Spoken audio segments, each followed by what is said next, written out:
muchas glándulas endócrinas. Entonces el hipotálamo va a ir estimulando a la hipófisis o glándula pituitaria. Hipófisis o glándula pituitaria, que se ubica entonces a nivel de la silla túrgica, eso ya hablamos, a nivel del hueso esfenoides.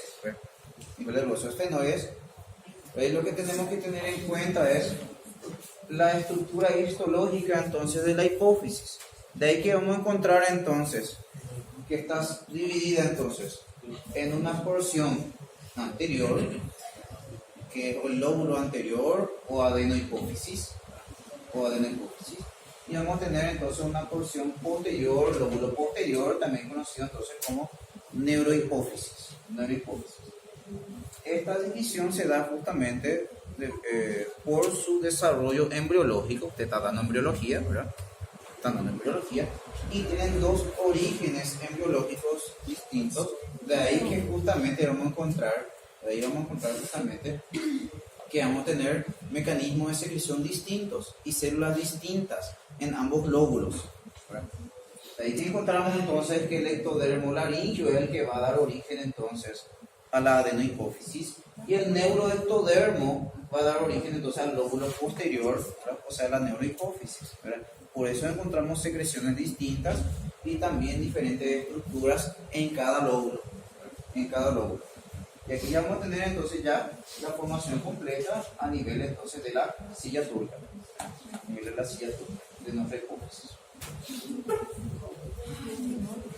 Ahora, la adenohipófisis y la neurohipófisis otra vez se dividen en partes. Vamos a encontrar entonces que el lóbulo anterior o adenohipófisis se va a dividir en una porción anterior o qué también? Adenohipófisis, lóbulo anterior, ¿verdad? Se va a dividir entonces en la porción más amplia. La mayor proporción de esta adenohipófisis va a corresponder entonces a la porción distal, ¿verdad? Que abarca casi la totalidad justamente de la adenohipófisis, ¿verdad? Porción distal o par distalis, ¿verdad? Par distalis o porción distal, ¿verdad? Entonces va a abarcar entonces la mayor parte de la adenohipófisis, donde vamos a encontrar la mayoría de las células justamente que van a estar cumpliendo la función de estimulación de las diferentes glándulas endócrinas del cuerpo. Vamos a encontrar entonces, ¿verdad? La porción tuberosa o pars tuberalis en la región superior, cubriendo parte de la neurohipófisis.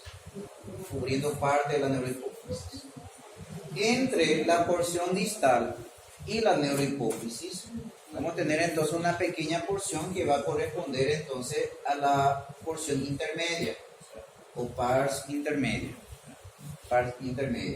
De ahí que vamos a tener la pars intermedia, la porción distalis, ¿verdad? Y la porción tuberosa. La porción distal, la porción intermedia y la porción tuberosa. Esta porción tuberosa en realidad va a abrazar y va a cubrir toda esta parte de la porción nerviosa.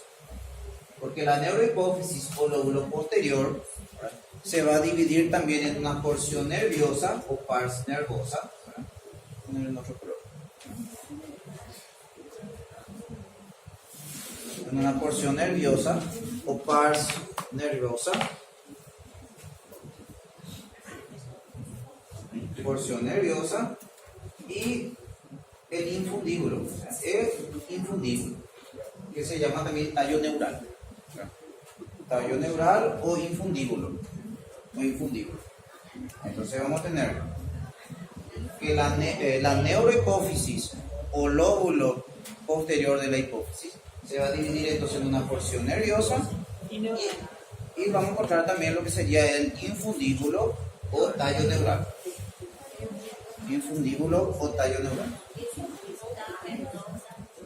Sí, deben hacer entonces. Parte nerviosa es la porción nerviosa, la mayor parte del lóbulo posterior o neurohipófisis, ¿verdad? Y el tallo neural o infundíbulo es una pequeña zona que vamos a encontrar entonces a nivel superior, que justamente está rodeado por la porción tuberosa de la adenohipófisis. Entonces se divide en esas porciones.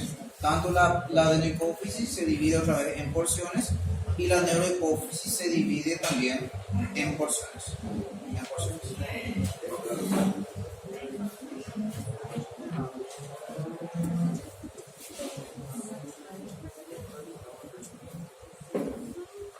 Teniendo en cuenta los métodos habituales de tinción, o sea, la hematoxilina y eosina, las células de la adenohipófisis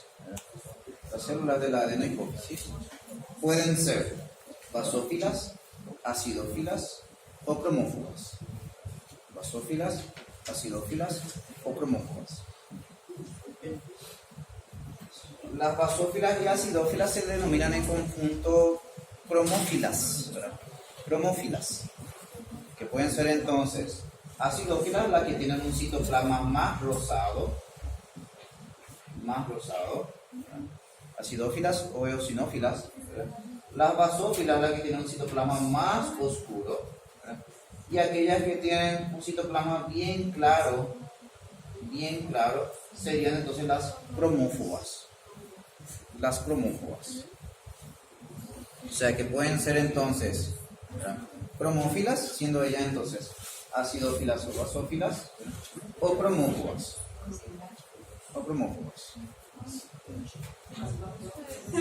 Las acidófilas son las que tienen ese citoplasma bien rosado.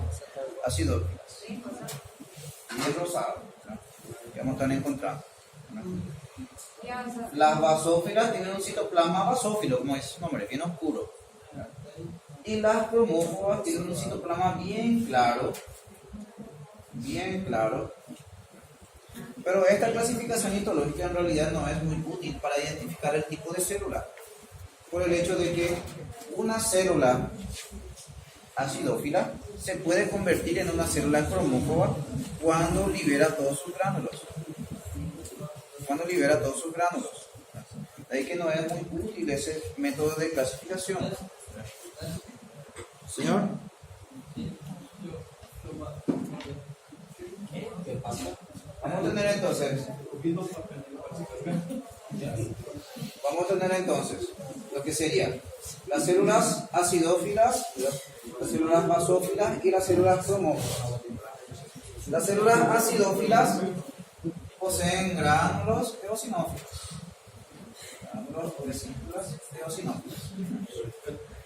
Ahora, las células basófilas tienen gránulos basófilos.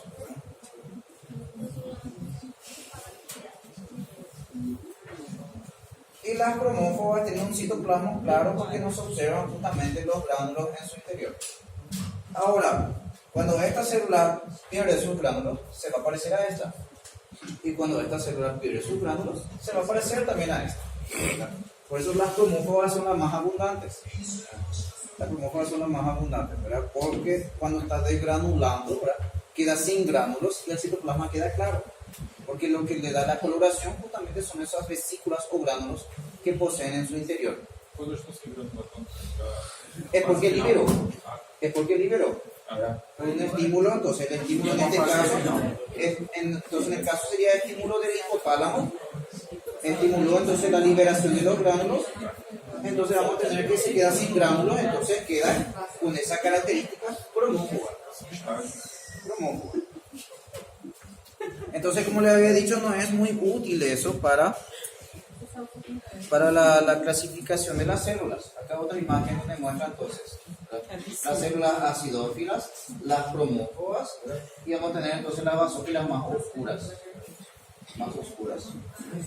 Esta es una imagen del ROS. Ahora, utilizando métodos histoquímicos, se puede identificar entonces los diferentes tipos de células que vamos a encontrar entonces en la adenohipófisis. De ahí entonces vamos a encontrar las células más abundantes, que son las somatotropas, corresponden entonces al 50% de la población celular de la adenohipófisis. Las células entonces somatotropas. Voy a bajar un poquito más. normalmente aquelas três. Não, tá dentro dessas No, três, né? no es además de esas tres, ¿verdad? O sea, entre esas tres células encontramos estas. O sea, esas acidófilas, por ejemplo, las somatotropas, ¿verdad? Poseen vesículas eosinófilas. O sea, estas células somatotropas corresponden a esas células acidófilas de la clasificación histológica. Por eso le dije que no es útil para identificar el tipo de célula. ¿Verdad? No es útil para identificar el tipo de célula. Porque esta célula somatotrofa, cuando pierde sus vesículas, cuando va liberando sus vesículas, se convierte en cromófoba. Entonces no es útil para identificar realmente la célula. O sea, vos podés identificar que esa célula es acidófila, que es cromófoba o que es basófila, pero no podés decir que esa célula es una somatotropa, no podés decir entonces que es una célula mamotropa o corticotropa. O sea, no puede decir con certeza. O sea, puede ser, ¿verdad? Pero no puede ser con certeza. Y en realidad, las células cromófobas pueden ser cualquiera de ellas, ¿verdad? Porque cuando las células van liberando sus glándulas, quedan cromófobas. Entonces, cualquiera de ellas puede ser una célula cromófoba. Cualquiera de ellas. Cuando libera sus gránulos, tienen el mismo aspecto. El mismo aspecto. Estas células somatotropas, y eso sí son, ya vamos a tener entonces que es el método más útil. Somatotropas van a liberar entonces la somatotropina, también conocida como hormona de crecimiento. Esa hormona de crecimiento es liberada bajo estímulo del hipotálamo, que va a liberar entonces una hormona liberadora de hormona de crecimiento, ¿verdad? O también se llama hormona liberadora de somatotropina, ¿verdad? Las hormonas liberadoras, ¿verdad? Entonces lo que van a hacer es estimular la liberación de somatotropina también conocida como hormona de crecimiento, GH, ¿verdad? Hormona de crecimiento.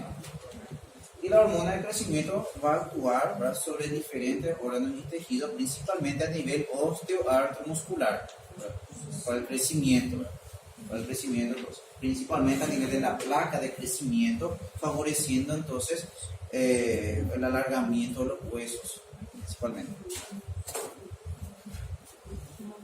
Células somatotropas. Después vamos a encontrar entonces, son las células más abundantes y las vesículas generalmente son eosinófilas. Mamotropas o lactotrofas. Mamotropas, que también se conoce como lactotropas o lactotrofas. Lactotrofas. Cuando encontramos entonces de 15 a 20% de la población de nuestra adenohipófisis corresponden entonces a esas células mamotropas o lactotropas, que también poseen gránulos acidófilos o eosinófilos y van a liberar entonces prolactina. Y la prolactina sí ya va a actuar en la producción de leche materna. La prolactina sí ya va a actuar entonces, ¿verdad? De ahí entonces que va a producir su estimulación, ¿verdad?, durante la gestación y la lactancia, ¿verdad? Durante la gestación y la lactancia va a producir entonces la estimulación entonces debido a esas hormonas, ¿verdad? Las células corticotropas, que también corresponde a 15 a 20% de la población de la adenohipófisis, va a liberar entonces una hormona que es la corticotropina, también conocida como hormona adrenocorticotrópica, hormona adrenocorticotrópica o corticotropina, estimulando por el hipotálamo también, gracias a la hormona liberadora de corticotropina. Voy a volver a mostrar justamente la hormona liberadora en otra imagen. Esta corticotropina va a actuar principalmente a nivel de la corteza suprarrenal. La corteza suprarrenal. Para liberación entonces de las hormonas de la corteza suprarrenal. Las células tirotropas, que corresponden al 5%, son las de menor proporción a nivel de la adenohipófisis y poseen gránulos basófilos igual que las corticotropas. Gránulos basófilos van a liberar entonces la tirotropina, también conocida como hormona estimulante de la tiroides. hormona estimulante de la tiroides, ¿verdad? O sea que sería esta de aquí, ¿verdad? Que estamos viendo, ¿verdad? A nivel entonces de la hipófisis, ¿verdad?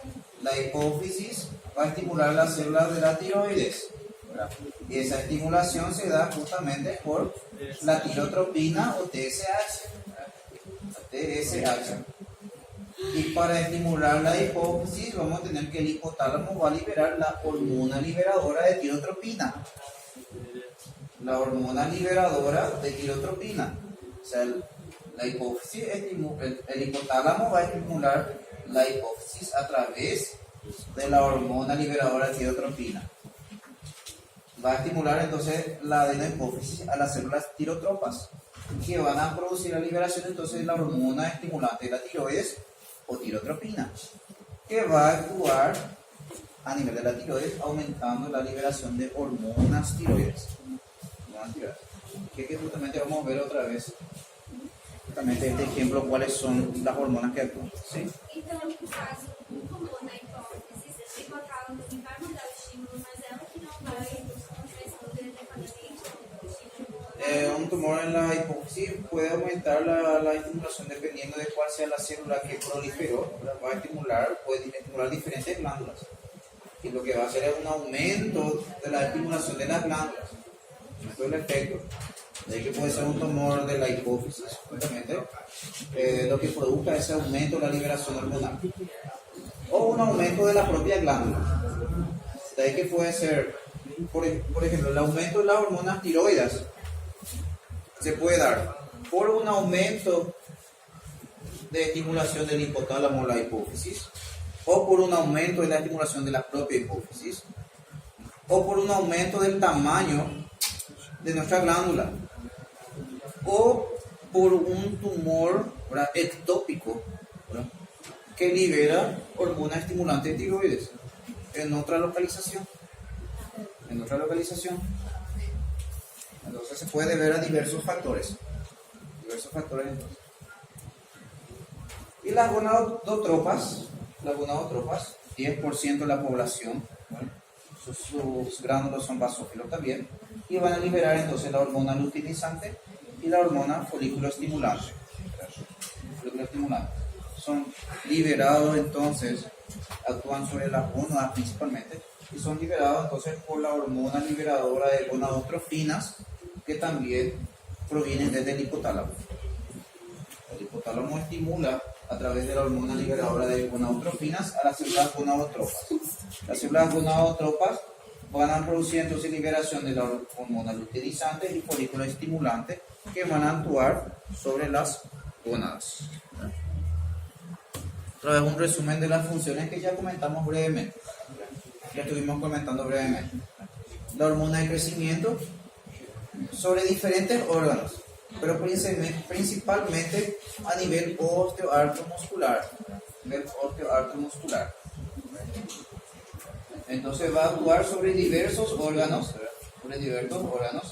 pero principalmente a nivel osteoartromuscular para el crecimiento corporal. La prolactina, ¿verdad?, que era liberada entonces por las células lactotropas, ¿verdad?, o mamotropas, que va a actuar entonces en la formación de leche materna, ¿verdad?, principalmente en la formación de leche materna. La hormona adrenocorticotrófica, ¿verdad?, o corticotrofina, liberada entonces por las células corticotropas, que va a producir entonces una estimulación, ¿verdad?, de la corteza suprarrenal, ¿verdad?,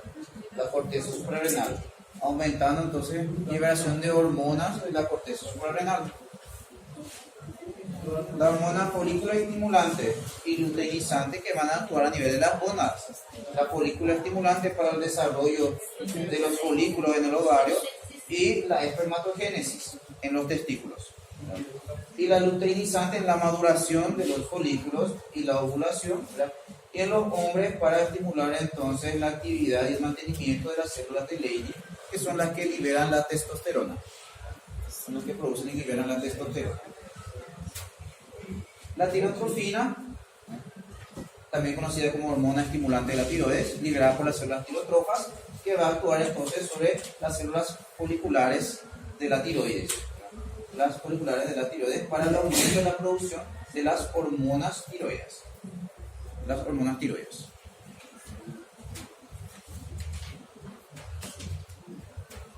Ahora, la irrigación de la adenohipófisis y de la neurohipófisis es muy importante justamente porque tiene ciertas características que las identifican, características propias. Vamos a encontrar entonces que la región justamente del infundíbulo, ¿verdad?, la porción tuberosa y la eminencia media, ¿verdad?, van a producir entonces que proviene desde la arteria hipofisaria superior. Voy a dibujar aquí al lado.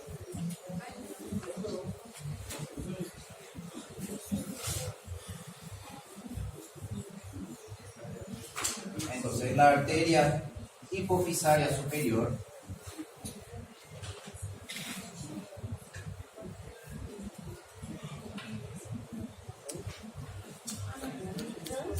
va a llegar entonces al nivel de la eminencia media, del infundíbulo y de la porción tuberosa y va a producir un plexo capilar, ¿verdad?, denominado entonces plexo capilar primario.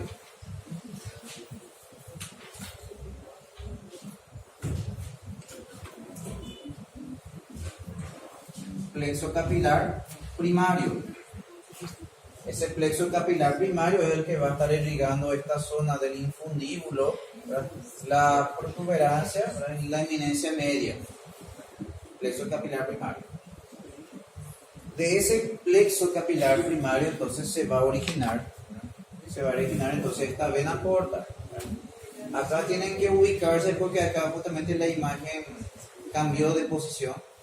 Entonces esta es la mayor parte que corresponde a la adenohipófisis y acá en este caso sería la neurohipófisis. Giró nada más la imagen. Entonces aquí sería adenohipófisis, ¿verdad?, adenohipófisis,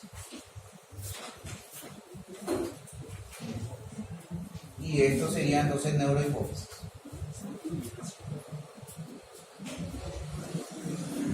Neurohipófisis.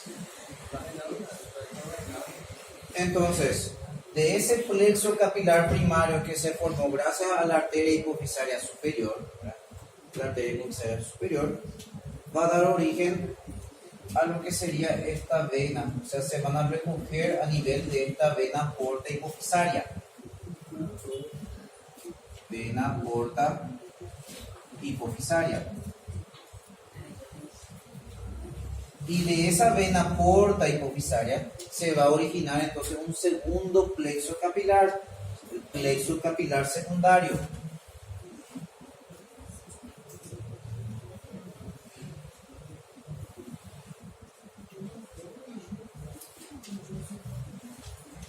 El plexo capilar secundario.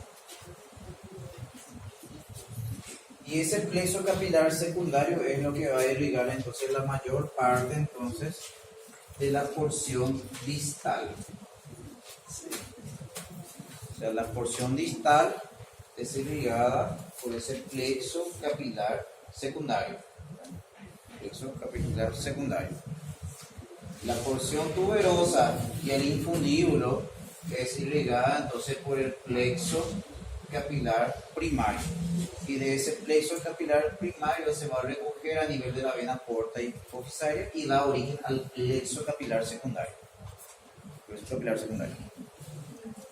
Y nuestra neurohipófisis, y aquí ya es más sencillo, ¿verdad?, es irrigada por la arteria hipofisaria inferior, que también va a formar un plexo capilar, ¿verdad?, pero no vamos a tener una vena porta hipofisaria aquí, ¿verdad? Entonces la vena, o sea, la arteria hipofisaria inferior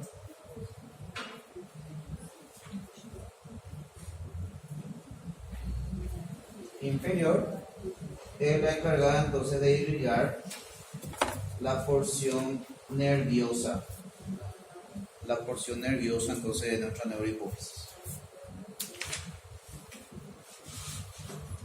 Entonces esto con respecto a la irrigación, de modo a que las hormonas liberadoras que provienen del hipotálamo van a viajar hasta, ¿verdad?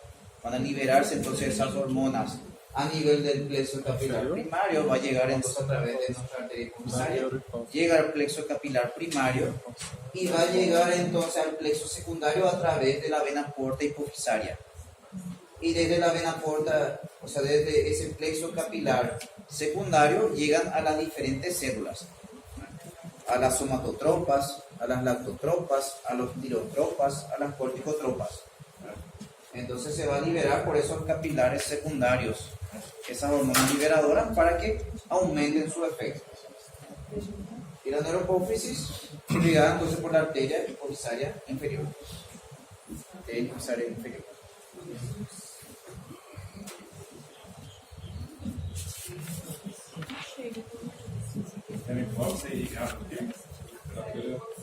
Hipofisaria inferior. Que va también a formar un plexo capilar, pero no vamos a tener una vena porta hipofisaria aquí.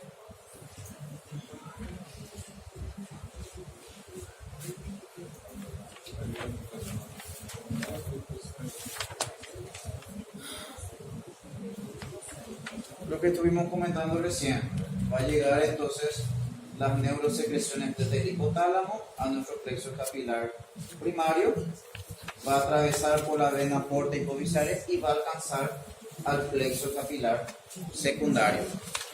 Plexo capilar secundario. Posteriormente, esos son recogidas por las venas hipofisarias y van a pasar a la circulación general. ¿Cuáles son entonces estas neurosecreciones liberadas a nivel hipotalámico? ¿Cómo? Ya estamos hablando, vuelve a ser otra vez adenohipófisis y este es neurohipófisis. Cambió otra vez de lugar. Adenohipófisis y neurohipófisis. Por eso acá plexo capilar primario y este sería el plexo capilar secundario. Y acá va a llegar la arteria hipofisaria inferior. Entonces, tienen que tener en cuenta, la mayor parte, la de mayor tamaño viene a ser justamente la adenohipófisis.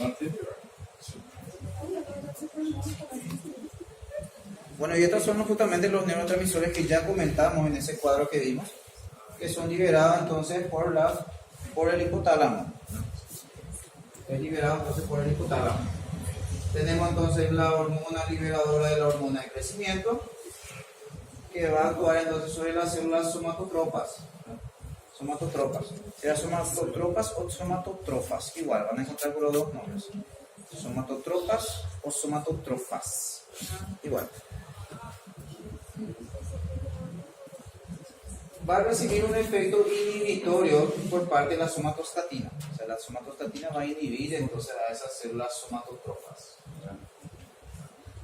La hormona liberadora de corticotrofina, que va a estimular las células corticotrofas. Eso ya hablamos también. La hormona liberadora de gonadotrofina, que va a estimular entonces las células gonadotrofas. La hormona liberadora de tirotrofina, que va a estimular las células tirotropas. Ahora la dopamina va a producir un efecto inhibitorio sobre las lactotrofas y también es liberado por el hipotálamo, la dopamina. Efecto entonces un efecto inhibitorio sobre las lactotrofas. ¿Este cuadro está en el libro? No, por si no quites bien la foto, no. Abusadinho, hoje, né?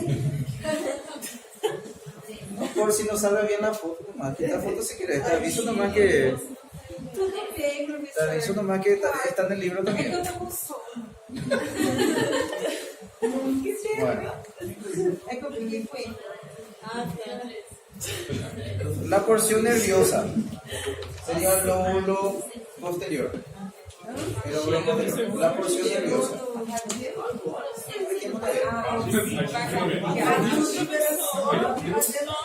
Professor, chega, por favor, professor. Vamos a terminar hipófisis. Eu não tô conseguindo, não tô assistindo nada. Vamos a terminar hipófisis. Eita, eu tô dormindo. Cuando la porción nerviosa o el lóbulo posterior, entonces vamos a tener, el lóbulo posterior, van llegando terminaciones nerviosas. Terminaciones nerviosas, por eso es derivado justamente del neuroectodermo. De ahí lo que va a llegar a nivel del lóbulo posterior de la hipófisis son axones. Axones. ¿Y dónde se encuentran justamente los somas de esos axones? O sea, el cuerpo el cuerpo entonces de esas neuronas que originan esos axones. Vamos a encontrar entonces a nivel del hipotálamo.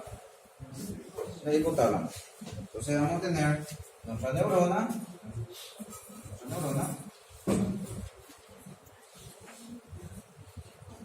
sería entonces nuestro soma neuronal y va a enviar entonces sus axones de ese soma neuronal para alcanzar entonces el lóbulo entonces posterior de la hipófisis. Entonces aquí tenemos hipotálamo y aquí ya sería entonces neurohipófisis. En la neurohipófisis entonces vamos a encontrar unas dilataciones o distensiones de los axones que justamente se denominan cuerpos de Herring. Son como unas dilataciones o distensiones a nivel entonces de los axones. Y en esas dilataciones justamente encontramos la neurosecreción, que serían entonces dos hormonas.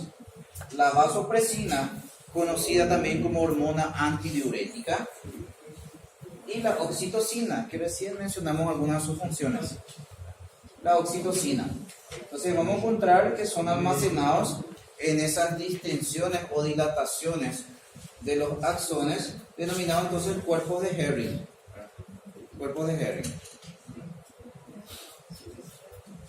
Aparte, entre los axones, pero ya en la porción distal, entre los axones vamos a encontrar unas células. Esas células corresponden entonces a los pituicitos, que son células de soporte que vamos a encontrar en el tejido conjuntivo entonces de nuestra neurohipófisis.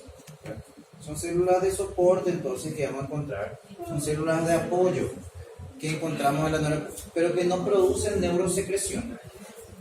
No van a producir entonces neurosecreción.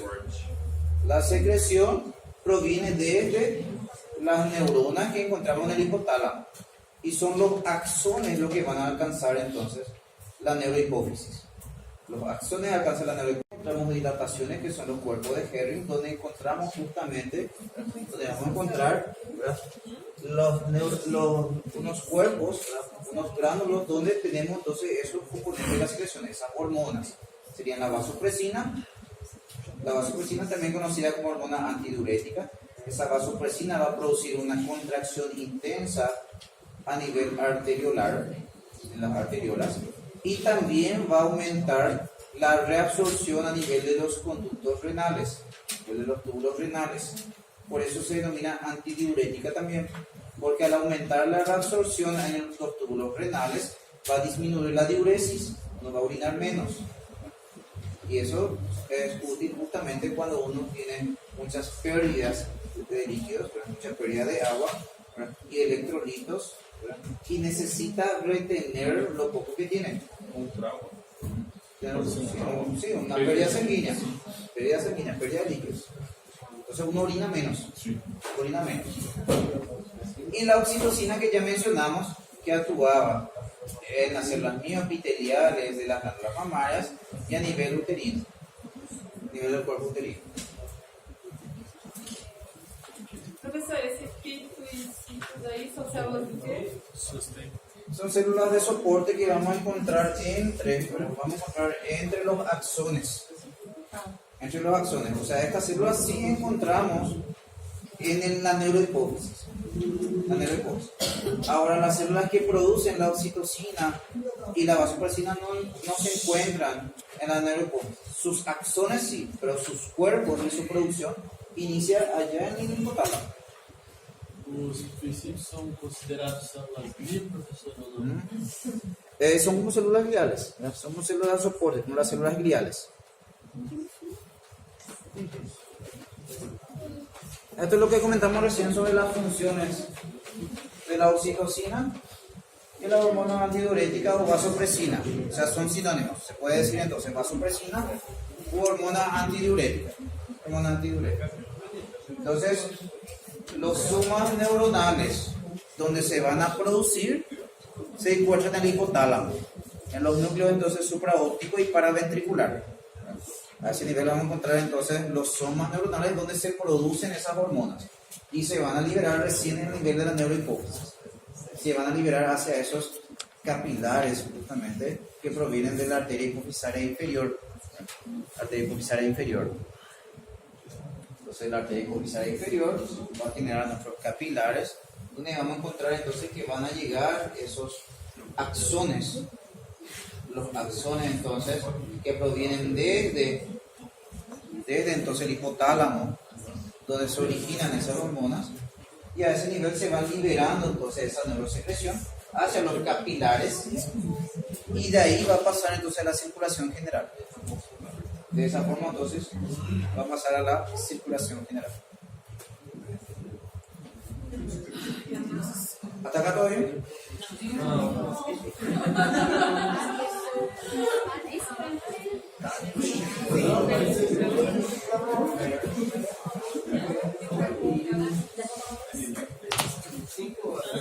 Bueno, tiroides.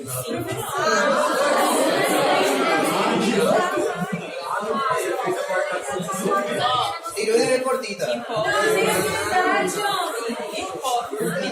Respira profunda y continuamos. Yo sé que siempre estás cansado, pero no da para cortar demasiado. Así continuamos con tiroides. Tiroides es corto, vamos a continuar. No. No todas. Bueno. Tiroides ustedes ya vieron ya desde el semestre anterior, porque era uno de los ejemplos del epitelio púbico. Uno de los ejemplos del epitelio púbico. Ya fuimos viendo. Yo les mostré cuando desarrollamos la clase de epitelios. Yo les había mostrado antes. Que justamente está formado por un epitelio púbico. Y en el interior almacenaba un material eosinófilo que viene a ser el coloide tiroideo. En cuanto a su estructura histológica, entonces, nuestro folículo tiroideo, formado entonces por un epitelio púbico, ¿verdad?, va a constar de dos tipos de células. Las células entonces foliculares y las parafoliculares. Son esas células foliculares las que van a sintetizar entonces nuestras hormonas tiroideas, que vienen a ser las T3 y las T4. ¿Cuál era la forma más antigua? ¿T3 o T4? T3. ¿Dónde se producía la conversión, ¿verdad?, de T4 a T3? En el hígado. Ya hablamos de eso cuando mencionamos la clase de hígado. Funciones que encontramos a nivel del hígado. Entonces T3 y T4. Y las parafoliculares encontramos por fuera de las células foliculares, en menor proporción que las células foliculares, y van a liberar entonces calcitonina, que ya comentamos su función cuando hablamos de tejido óseo. Pues ya hablamos de la función de la calcitonina. Estaba relacionado con el aumento del depósito de calcio en los huesos. Función contraria al aparato hormona. El aparato hormona.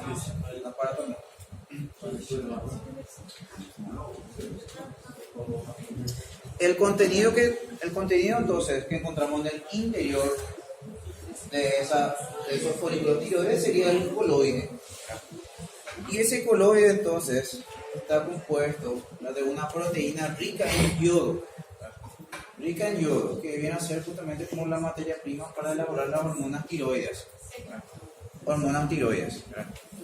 Entonces ese coloide contiene una proteína, ¿verdad?, que viene a ser la tiroglobulina, una proteína de gran tamaño, en donde encontramos entonces altas concentraciones de yodo, de yodo. Y a partir de la tiroglobulina es que se va a formar entonces las hormonas tiroides T3 y T4. T3 y T4. A partir entonces de esa tiroglobulina. Tiroglobulina. Entonces acá para ver entonces una imagen bastante característica donde se observa entonces el epitelio cúbico rodeando ese material eosinófilo que viene a ser el coloide. En realidad es bastante fácil de distinguir tiroides, ¿no? Muy fácil de distinguir. Nos va observando un material rosado eosinófilo rodeado por un epitelio cúbico.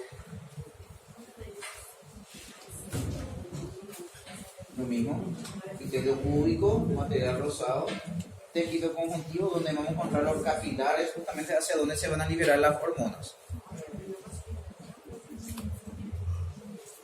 En cuanto a la función entonces de las hormonas tiroides, vamos a encontrar entonces que las células foliculares dijimos que liberaban entonces T3 y T4. Entre sus funciones tenemos entonces que participa en el metabolismo global del cuerpo. O sea que vamos a tener receptores para hormonas tiroides en prácticamente todos los órganos. En todos los órganos, receptores entonces para las hormonas tiroides. De ahí que justamente es muy importante mantener los niveles de las hormonas, porque es muy dañino un aumento de la cantidad de esas hormonas y también la disminución. Va a producir entonces trastornos. Por eso es importante mantener los niveles constantes, porque un aumento de las hormonas tiroides da lugar al hipertiroidismo. ¿Y qué consecuencias da el hipertiroidismo? Como aumenta el metabolismo, vamos a tener que la persona baja de peso. Va a bajar de peso porque el metabolismo está acelerado. Pero uno va a pensar, bueno, ¿qué hay de malo en perder peso?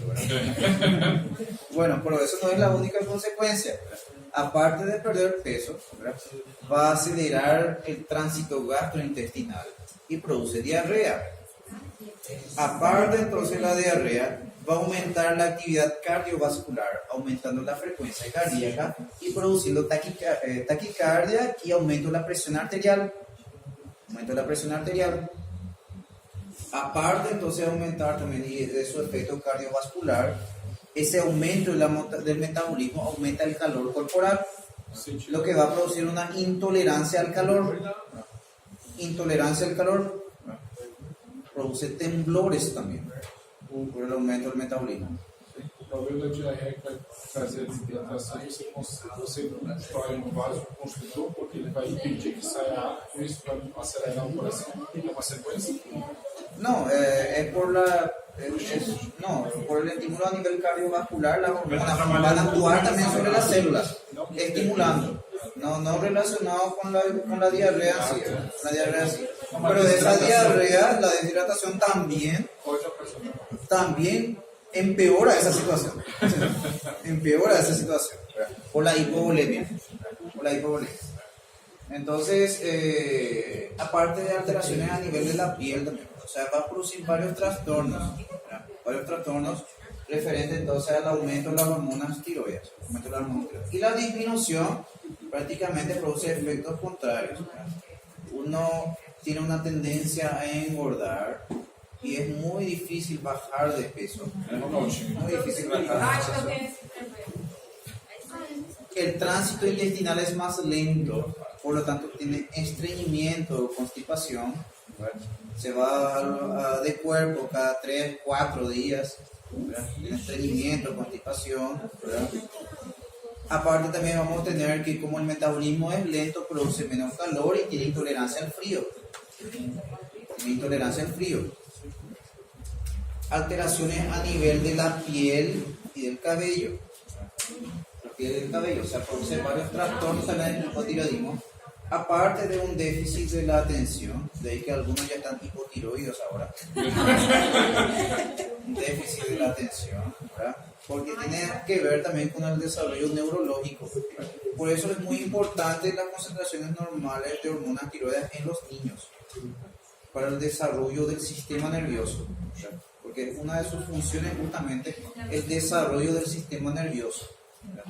De ahí que ese hipotiroidismo congénito, ¿verdad?, puede dar lugar justamente al cretinismo, justamente porque tiene alteraciones a nivel del sistema nervioso y puede dejar secuelas ya de por vida, ¿verdad? Porque hay una alteración y en esos primeros años de vida es muy importante justamente ese desarrollo del sistema nervioso, ¿verdad? Porque va aumentando justamente el tamaño del cerebro, ¿verdad? Y también sus funciones, ¿sí? ¿Cómo? Sí, en el crecimiento también actúa también a nivel del crecimiento, ¿verdad? Actúa también en el desarrollo y crecimiento corporal. Eso entonces en cuanto a las funciones entonces de las hormonas tiroides. Aparte, otra célula, la parafolicular, actúa entonces liberando calcitonina. Esa calcitonina es liberada entonces por las células parafoliculares, también conocidas como células C, y su actividad no está relacionada por el estímulo de la hormona estimulante de la tiroides. O sea, la hormona estimulante de la tiroides va a actuar sobre receptores que encontramos en las células foliculares, no en las células parafoliculares. La actividad de las células parafoliculares depende de los niveles de calcio en sangre. De ahí que cuando está aumentado los niveles de calcio, aumenta la liberación de calcitonina para que se almacene y se deposite el calcio en los huesos. Se deposita entonces a nivel de los huesos. Bueno.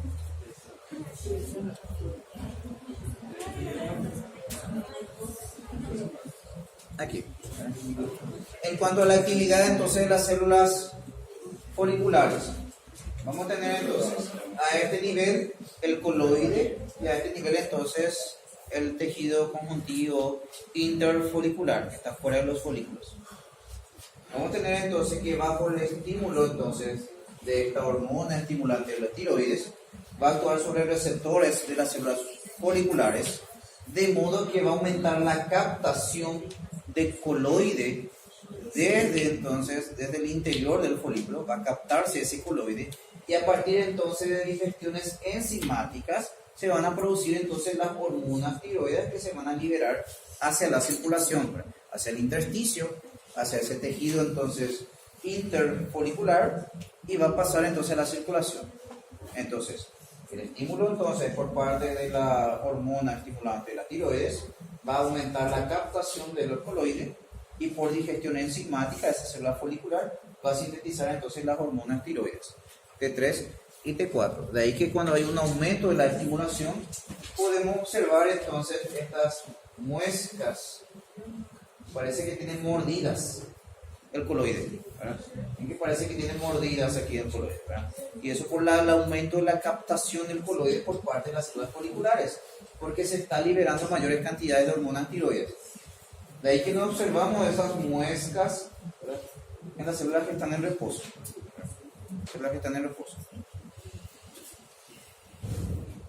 Y la regulación, ya comentamos aquí, ¿verdad? Justamente, el hipotálamo va a liberar entonces la hormona liberadora de tirotrofina que va a actuar sobre la hipófisis. La hipófisis, con sus células tirotropas, van a liberar entonces la hormona estimulante de la tiroides, también conocida como tirotrofina, que va a actuar sobre la tiroides. Y la tiroides va a aumentar la liberación entonces de hormonas tiroides, T3 y T4. Y depende justamente de esos niveles de hormonas tiroides para que se produzca esa retroalimentación negativa y se vaya regulando entonces los niveles hormonales.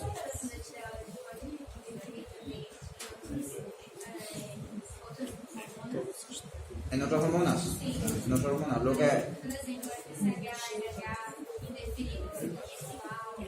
no, más sobre los mecanismos corporales en sí, ¿verdad? Porque son las otras hormonas las que van a actuar principalmente sobre las gónadas, pero sí actúa sobre todos los órganos,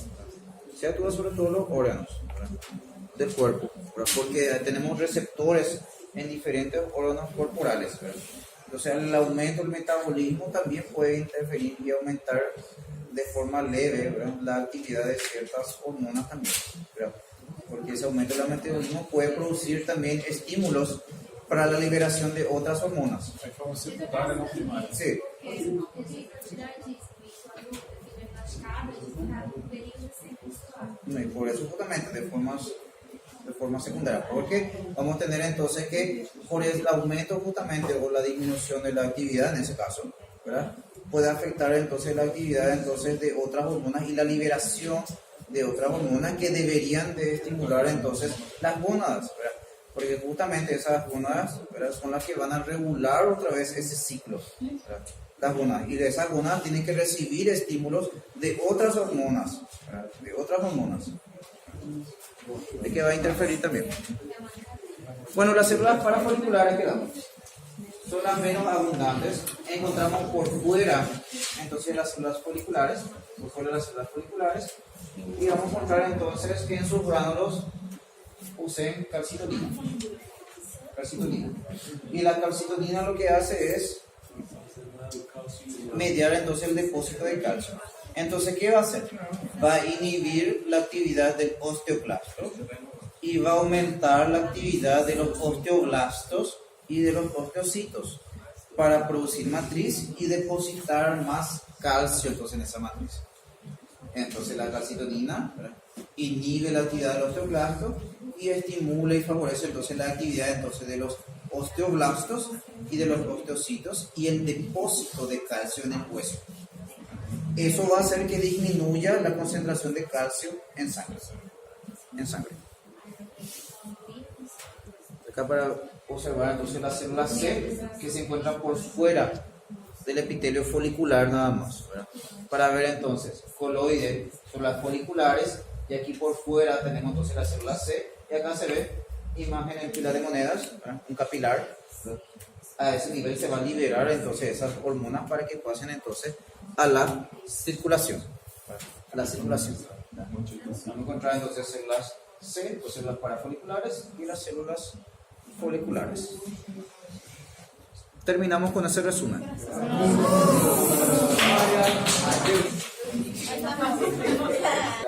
Estimulación, entonces metabolismo, favorece el crecimiento y el desarrollo del sistema nervioso. Lo mismo la tiroxina o T3, que en realidad actúa más aún que la tiroxina, es más activa que la tiroxina. Sus células dianas se encuentran en todos los órganos. Y la calcitonina va a actuar entonces estrictamente sobre el tejido óseo para la regulación de los niveles de calcio. ¿De qué forma? Disminuyendo la calcemia. Para la siguiente clase tenemos que empezar.